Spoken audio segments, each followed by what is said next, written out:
being around each other. It's been really fun to be able to work with him. Possibly, if that happened, would be an honor for me and a pleasure. I know the type of athlete and player he is, and also being around him since Combine, really the type of person he is. So it'll be awesome.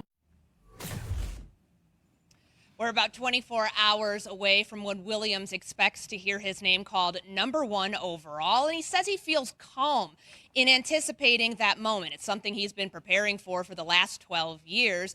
And I've been told he's been preparing for this draft outfit for just as long. He gave us a little sneak peek of it, says he's going to be wearing a light navy blue suit with some silver accents on it. His pinky finger is going to be painted silver to match his girlfriend's outfit. And while Caleb Williams, Ryan Poles won't say what feels inevitable, I'm going to go ahead and point out the obvious here. Navy blue, one of the primary colors for the Chicago Bears, feels like this is all pointing towards what we expect to happen when the Bears are on the clock tomorrow night. Yeah, good for Caleb wanting to be on brand there. It'll just go well with the hat and everything. We'll see what happens, but it does feel certainly like it's trending that way. Thanks to Courtney Cronin.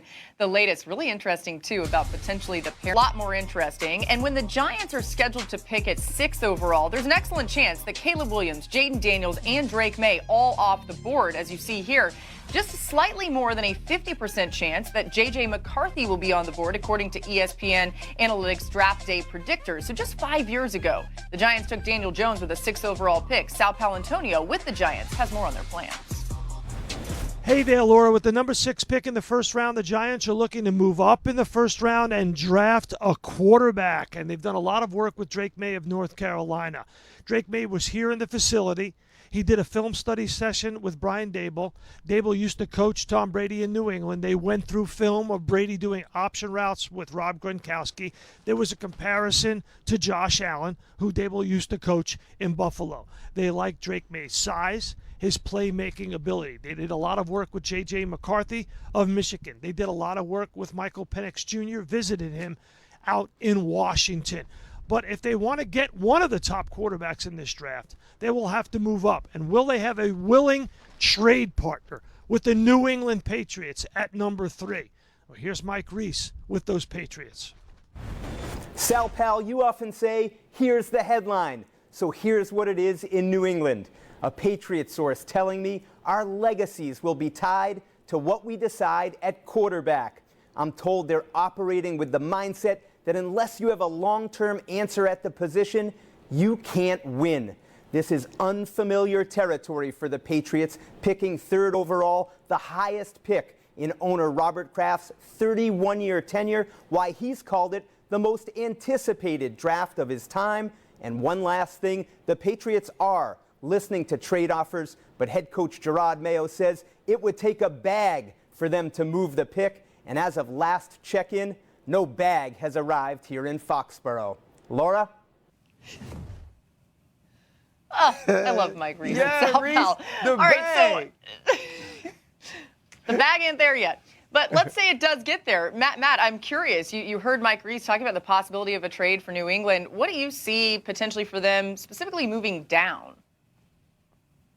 Yeah, if they move down, I think the question is how far can you go and still get one of the top quarterbacks in this class? And we saw something from the Arizona Cardinals similar to this last year. They were on the clock. They moved from 3. They moved out. And then here they come rushing back up the board to get the first offensive tackle in Paris Johnson Jr. So that's kind of the model that the New England Patriots would have to follow. Now, it is incredibly risky to do this. No team has ever traded out and then back up to get the quarterback. But can you trade back? If you like J.J. McCarthy as much as you like Drake May, then I think there is the opportunity to do this, especially if you feel like the Minnesota Vikings are going to come up to get Drake May, who they've been connected to throughout this draft process. So you feel like, hey, we could slide back a little bit. The problem is you do have the New York Giants sitting right there at pick 6, as Sal Pal mentioned, that you have to think, if a quarterback's there, would the Giants take them? So again, it's risky, but if the Patriots feel like they need to capitalize on the draft capital this year, trading back and then trading back up is certainly one way to do it. It's not how I would do it. I think if you were to take a quarterback, you just stay at 3 and take them, but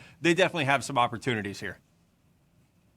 Yeah, if I was New England, I would stay at 3 and I would take Drake May because it's the perfect situation for him to go sit, develop. Jacoby Brissett, can go play and kind of lead this team through really the 2024 season? Two things. Number one, what's the realistic timeline of expectation from the owners? We got to remember the Kraft family were the greatest dynasty in the history of the NFL. They know one way, win. And they haven't won in like 3 or 4 years. So do they sit there with the necessary patience to make sure that they take Dre? And if I'm Gerard Mayo and my staff, I'm sitting there taking Drake Mayo, walking into their office and saying, this young man is not playing until 2025 or fire me. The second thing is this, with the J.J. McCarthy attachment, and this is what, give me maybe intrigued is, does J.J. McCarthy, either good or bad, remind them of Tom Brady so much? I know there's the Michigan tie. I don't know JJ that well, but I do know that there's this mentality and perfectionist and crazy work ethic. Does the building sit there and go, we love that, we want that again? Or does the building sit there and go, we got tired of that, and that was, part of the reason why we moved on? Correct, right? Yeah. Well, there's the Kraft family still being there. I just don't know if they want that style again, quarterback-wise, at least personality. Yeah, I mean, listen, if that personality got me 6 championships, he could come back here and do whatever he wants. Hell, you should be looking for a Tom Brady doppelganger if you're the New England Patriots, because you tried it without him and you kept the coach. And we all see how that went for this team. But I do believe that this could be a good spot for Drake May. And I think one of the underrated points that Dan made was the point of Gerard Mayo having to walk into the Kraft's office and say, if you're expecting him to play and you want me to draft him, then fire me right now, because that shouldn't be the plan for Drake May. And you have the perfect quarterback in Jacoby Brissett. You don't have a quarterback in Jacoby Brissett that's trying to prove to the world that he can be the franchise quarterback for the New England Patriots. He knows exactly who he is, and that can allow Drake May to develop as the New England Patriots build an infrastructure around him to be successful. It could play out really well. Guys, just to set the table for tomorrow, we've been saying this. 1 and 2 feels predictable, right? Caleb Williams, Jaden Daniels. At 3, it gets fascinating. From then on out, this first round could be one to remember with all the potential trades. We haven't even gotten to where the wide receivers will be taken. There's tackles. I'm trying to not hit you like you hit me. We got more to come here on NFL Live.